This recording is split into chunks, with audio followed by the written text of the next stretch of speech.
Le film commence avec une mère célibataire, Suzanne, qui s'installe dans une petite ville avec ses deux fils, Lucas, âgé de 10 ans, et Dane, âgé de 17 ans.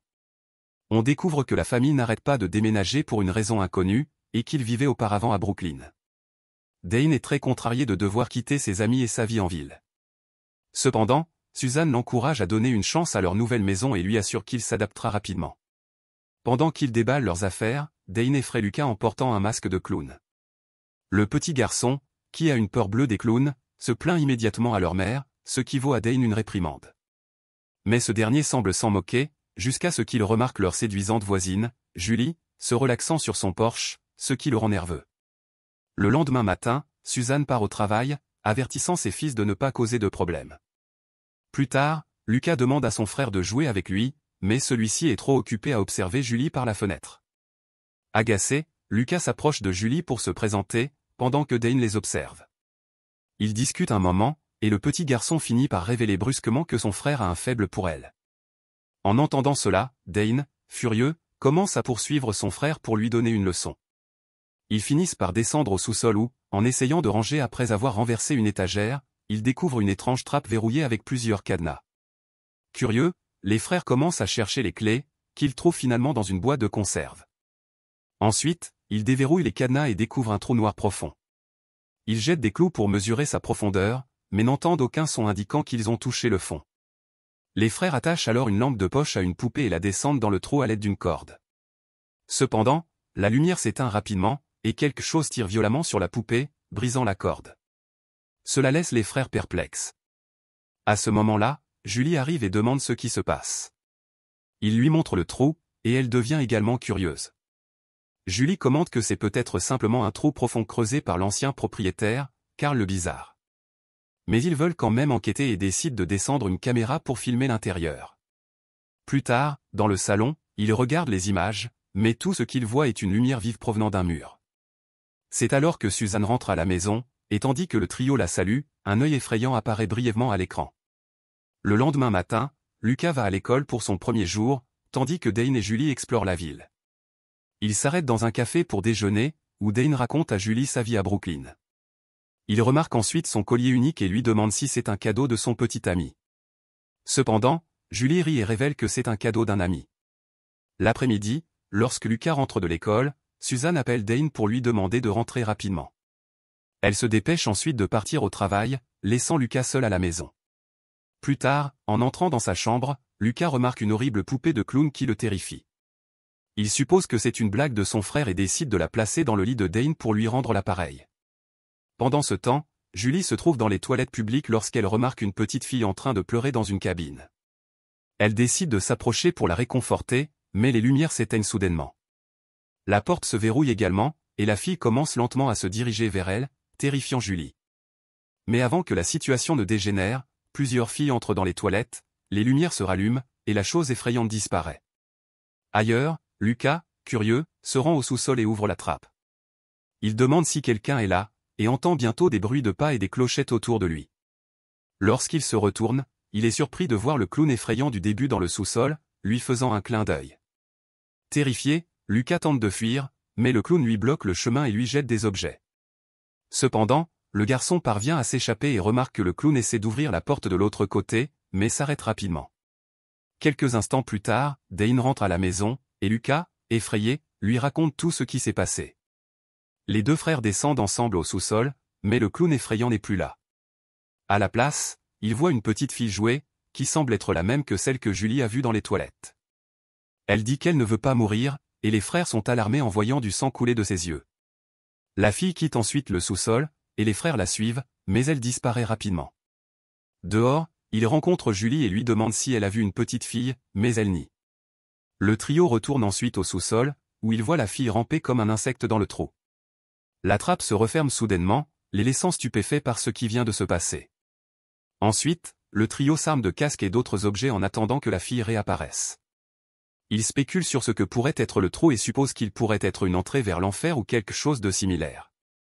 Après une longue attente, ils finissent par s'endormir et ne se réveillent que lorsque Suzanne les invite à monter à l'étage. Le trio décide de verrouiller la trappe mais découvre que le cadenas a disparu. Terrifiés, ils déplacent un grand meuble en métal pour le placer sur la trappe avant de partir. Le lendemain matin, le trio retourne au sous-sol et est stupéfait de voir que l'armoire a bougé et que la trappe est également ouverte. Frustré, Dane enfonce des clous dans la trappe, espérant empêcher qu'elle ne s'ouvre à nouveau. Effrayé par ces événements étranges, il demande ensuite à Julie de les emmener voir Carl le Bizarre pour en savoir plus sur le trou. Dans l'après-midi, ils arrivent dans une usine abandonnée de gants et atteignent une pièce remplie de lumière, où Carl le Bizarre essaie de réparer une ampoule. Lorsqu'il l'interroge sur le trou, le vieil homme s'affole soudain, affirmant qu'il n'aurait jamais dû enlever les cadenas. Il leur révèle ensuite que le trou ne contient que des ténèbres, qui viendront pour tout le monde et les tueront. En entendant cela, les enfants pensent qu'il est fou et décident de partir, mais Dane oublie accidentellement son carnet de croquis sur place. Plus tard, à la maison, Suzanne informe les enfants qu'elle partira pendant quelques jours, les laissant seuls à la maison. Les enfants ne veulent pas rester seuls, mais ils ont trop peur pour en parler à leur mère. À contre-séhur, ils acceptent de rester seuls. Vers minuit, les clous enfoncés dans la trappe se soulèvent d'eux-mêmes, et la trappe s'ouvre à nouveau. Ailleurs, alors que Carl griffonne dans le carnet de croquis de Dane, les lumières autour de lui commencent à exploser une par une. Carl s'exclame qu'il n'a pas terminé, mais la pièce plonge dans l'obscurité totale. Peu après, il semble être attaqué par quelque chose, et seuls ses cris résonnent. Le lendemain matin, Dane se rend compte qu'il a laissé son carnet chez Carl et retourne le récupérer. À son arrivée, il remarque que toutes les ampoules sont détruites et que l'homme a disparu. Il récupère alors son carnet et découvre qu'il est complètement gribouillé. Dane raconte ensuite cela à Julie, et il décide de ne plus descendre au sous-sol. Elle propose plutôt aux frères de venir nager dans sa piscine, ce qu'ils acceptent. Plus tard, on voit le trio s'amuser dans la piscine.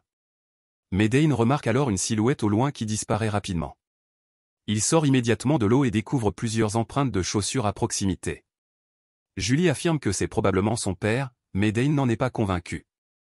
Pendant que les deux inspectent les empreintes, Lucas est seul dans la piscine et est soudain attaqué par une force invisible. Il commence à crier de terreur, ce qui pousse Dane à se précipiter pour l'aider.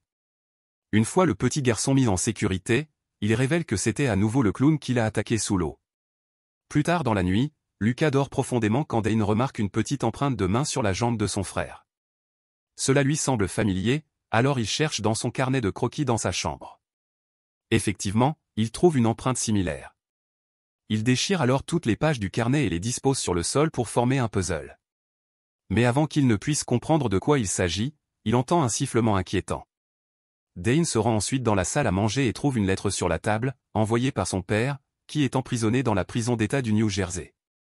La lettre dit « Bonjour, mon garçon », ce qui l'effraie terriblement. Croyant que son père est à proximité, Dane prend une batte pour l'affronter s'il se montre. Quelques instants plus tard, Lucas se réveille et se rend dans le salon, où il voit un policier debout. Le policier dit qu'il cherche une fille et montre à Lucas une photo de deux filles debout côte à côte. Quand l'officier se retourne, Lucas est horrifié de voir son crâne mutilé. Il court immédiatement vers Dane pour lui montrer la photo et lui expliquer ce qui s'est passé. Les deux frères descendent alors au sous-sol et voient le policier ramper dans le trou. En regardant la photo, Dane remarque que les deux filles portent le même collier que Julie. Ailleurs, Julie dort dans sa chambre lorsqu'elle est soudainement hantée par la même petite fille. Celle-ci implore son aide, mais Julie sort en courant et finit par croiser Dane et Lucas.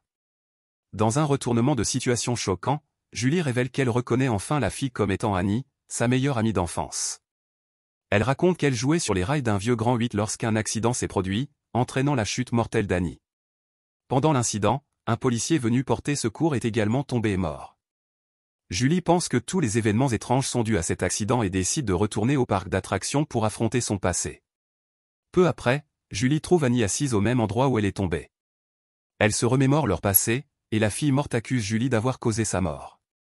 Julie s'excuse en larmes, expliquant qu'elle avait eu peur ce jour-là. Alors qu'elle continue de parler, Annie commence à tomber à nouveau, mais cette fois, Julie lui attrape la main et lui avoue qu'elle n'a plus peur. Le fantôme d'Annie disparaît enfin, et Dane arrive pour réconforter une Julie bouleversée. Pendant ce temps, Lucas est dans le jardin lorsqu'il entend la voix de Dane l'appeler au sous-sol. Le garçon naïf s'y rend, seulement pour y trouver la poupée de clown qui l'attend. La trappe du sous-sol se referme brusquement, et Lucas trébuche de panique.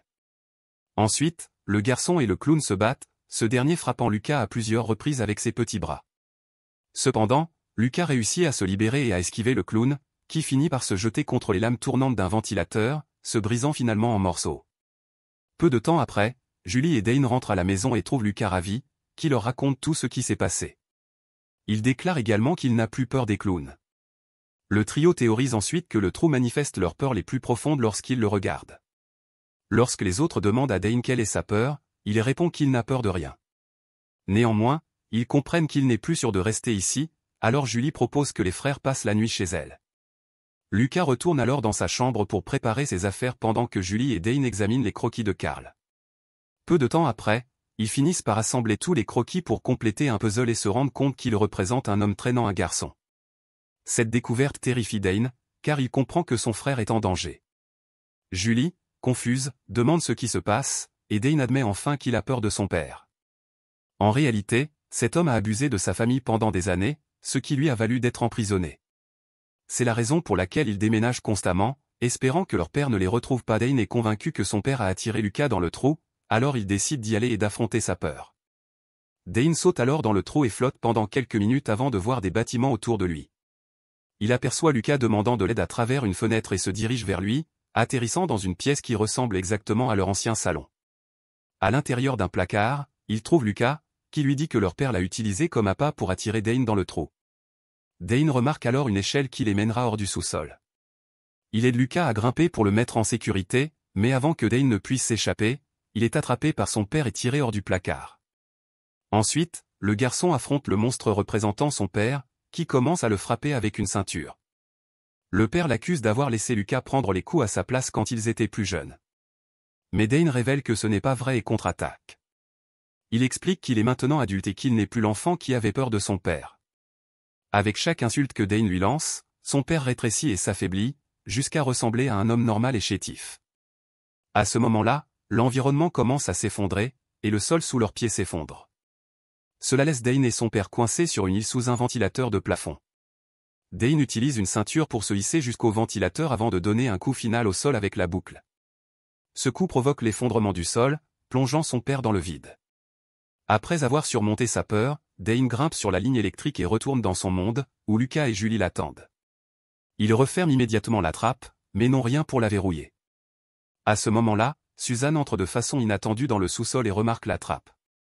Bien que les enfants essaient de l'arrêter, elle l'ouvre et ne voit que des tuyaux d'eau et de gaz. Elle n'y prête pas attention et remonte à l'étage.